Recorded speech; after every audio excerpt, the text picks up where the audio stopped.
Mutual fund முதலீட்டாளர்களுக்கு, குறிப்பாக ஆரம்ப நிலை முதலீட்டாளர்களுக்கு அடிக்கடி வர ஒரு கேள்வி. மியூச்சுவல் ஃபண்டில் முதலீடு பண்ணணும்னா எஸ்ஐபியில் பண்ணலாமா, இல்லாட்டி லம்சமில் பண்ணலாமா? அதாவது கொஞ்சம் கொஞ்சமாக மாதம் மாதம் கொஞ்சம் கொஞ்சமாக முதலீடு பண்ணலாமா, இல்லாட்டி மொத்தத்தையும் ஒரே சமயத்தில் கொண்டு போய் முதலீடு பண்ணலாமா, லம்சமாக முதலீடு பண்ணலாமா?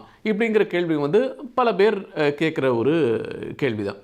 இதுக்கு நம்ம 3 விஷயங்களை நம்ம பார்க்கணும். முதல் விஷயம் என்னென்னா, எஸ்ஐபிங்கிறது மாதம் மாதம் முதலீடு பண்ணுற ஒரு ரிகரிங் டெபாசிட் மாதிரி, ஒரு மாதம் மாதம் முதலீடு பண்ணுற ஒரு முதலீட்டு முறை. இது எதுக்காக மாதம் மாதம் முதலீடு பண்ணணும் அப்படின்னு வச்சுருக்காங்க அப்படின்னா, அது ரொம்ப எளிமையான விஷயம். நமக்கு சேலரி அப்படிங்கிறது ஊதியம் அல்லது சம்பளம்ங்கிறது மாதம் மாதம் வருது.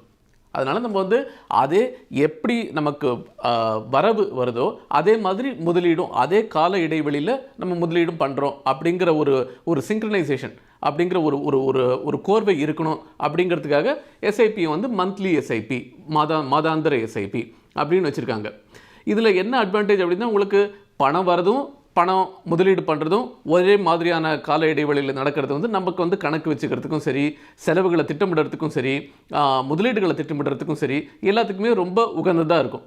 இதுதான் எஸ்ஐபியோட ஆதாரமான தத்துவம். இப்போ உங்ககிட்ட லம்சமாக இருந்ததுன்னா வேறு விஷயம் இல்லையா? இப்போ நம்மக்கிட்ட ஏதோ ஒரு வீடு விற்கிறோம், இல்லாட்டி ஏதாவது ஒரு பொருளை விற்கிறோம், இல்லாட்டி ஏதோ ஒரு சோர்ஸ்லேருந்து நமக்கு நிறைய பணம் வருது அப்படிங்கிற மாதிரி இருந்ததுன்னா, அந்த ஒரு சிச்சுவேஷனில் அந்த பணத்தை ஒரே சமயத்தில் முதலீடு பண்ணலாமா, இல்லாட்டி கொஞ்சம் கொஞ்சமாக முதலீடு பண்ணலாமா அப்படிங்கிற கேள்வி சில பேருக்கு வரும்.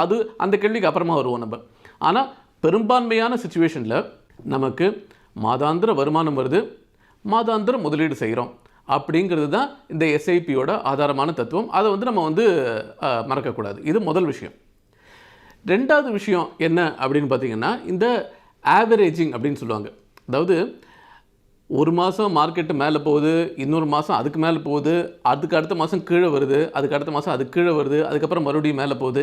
இப்படி ஏற்றத்தாழ்வுகளோட மேலேயும் கீழேயுமா போயிட்டு வந்துட்டு இருக்கிறது தான் மார்க்கெட்டுடைய தன்மை. அதோட இயல்பு அதுதான் இல்லையா?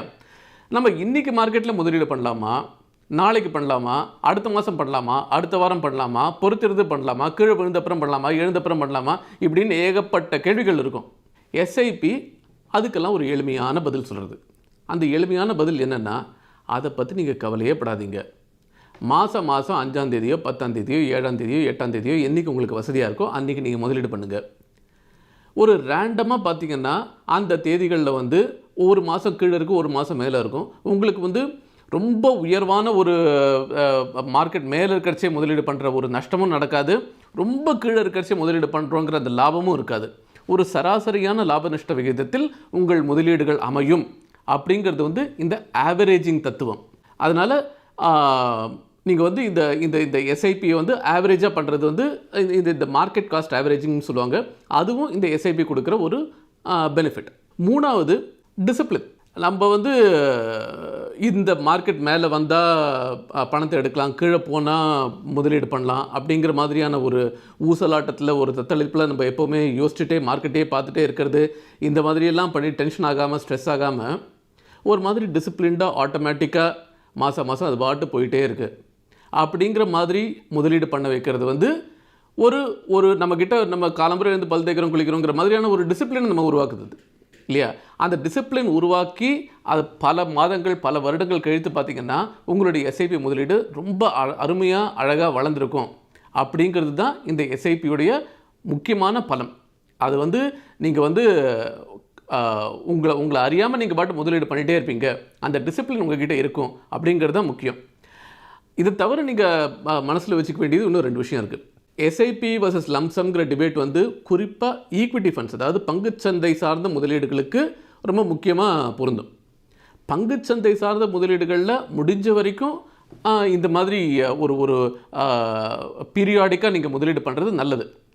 ஆனால் கடன் சந்தை டெட் ஃபண்ட்ஸில் இது அவ்வளவு அவசியம் கிடையாது. உங்கள்கிட்ட பணம் இருக்கிறச்சே லம்சமாக முதலீடு பண்ணாலும், உதாரணத்துக்கு லிக்விட் ஃபண்டோ ஃப்ளோட்டிங் ரேட் ஃபண்டோ இந்த மாதிரி ஃபண்டெலாம் நீங்கள் லம்சமாக நீங்கள் முதலீடு பண்ணாலும் ஒன்றும் பாதகம் இல்லை என்ன. அதனால் இந்த எஸ்ஐபி வர்சஸ் லம்சம்ங்கிறது முக்கியமாக ஈக்விட்டி ஃபண்ட்ஸுக்கு தான் பொருந்தும்.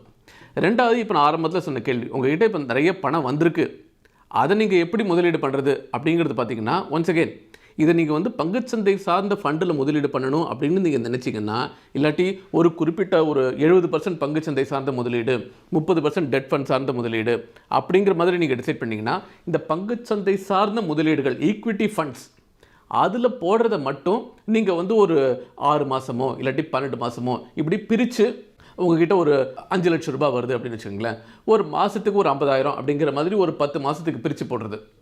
அந்த மாதிரி போட்டிங்கன்னா உங்களுக்கு மார்க்கெட் டைமிங் ரிஸ்க்கை நீங்கள் அவாய்ட் பண்ணலாம். அதை வந்து சிஸ்டமேட்டிக் ட்ரான்ஸ்ஃபர் பிளான்னு சொல்லுவாங்க. ஒரு லிக்விட் ஃபண்டில் போட்டுட்டு மாதம் கொஞ்சம் கொஞ்சமாக ட்ரான்ஸ்ஃபர் பண்ணி பண்ணுறது, அது மாதிரியும் பண்ணலாம். இல்லாட்டி பேங்க்லேயே வச்சுட்டு நீங்கள் கொஞ்சம் மாதம் ஒரு அமௌண்ட்டை இன்வெஸ்ட் பண்ணுற மாதிரியும் பண்ணலாம். சிஸ்டமேட்டிக் ட்ரான்ஸ்ஃபர் பிளான் அது வந்து ஒரு எஸ்ஐபியோட ஒரு கசின் மாதிரி அது. அதனால் ஈக்விட்டி இன்வெஸ்டிங் அப்படின்னு வரும்பொழுது ஒரே சமயத்தில் எல்லாத்தையும் கொண்டு போய் போடுறத விட சிஸ்டமேட்டிக்காக போடுறதுங்கிறது பெட்டர். டெட்டில் அந்தளவுக்கு பெரிய வித்தியாசம் கிடையாது. அதனால் எஸ்ஐபி வர்சஸ் லம்சம் அப்படின்னு நீங்கள் பார்க்கும்பொழுது எதுக்காக இன்வெஸ்ட் பண்ணுறீங்க, எவ்வளோ காலம் இன்வெஸ்ட் பண்ணுறீங்க, உங்கள் கையில் எவ்வளோ பணம் இருக்குது, இந்த மாதிரி சில விஷயங்களை பொறுத்து இந்த பதில் அமையும். பட் பொதுவாக சொல்லணும்னு பார்த்தீங்கன்னா ஈக்விட்டி ஃபண்ட் இன்வெஸ்டிங் வந்து எஸ்ஐபி சிஸ்டமேட்டிக்காக பண்ணுறது தான் பெட்டர் அப்படிங்கிறது தான் இதுக்கான பொதுவான விடை. இதை நீங்கள் மனசில் வச்சுக்கோங்க. மேலும் நானே விகடன் யூடியூப் சேனல்ல வரப்போற பிசினஸ் மற்றும் ஃபினான்ஸ் சம்பந்தமான வீடியோக்களை உடனே பார்க்க இந்த வீடியோ கீழே உள்ள சப்ஸ்கிரைப் பட்டனை கிளிக் பண்ணுங்க அண்ட் மறக்காம அந்த பெல் ஐக்கனையும் கிளிக் பண்ணிடுங்க.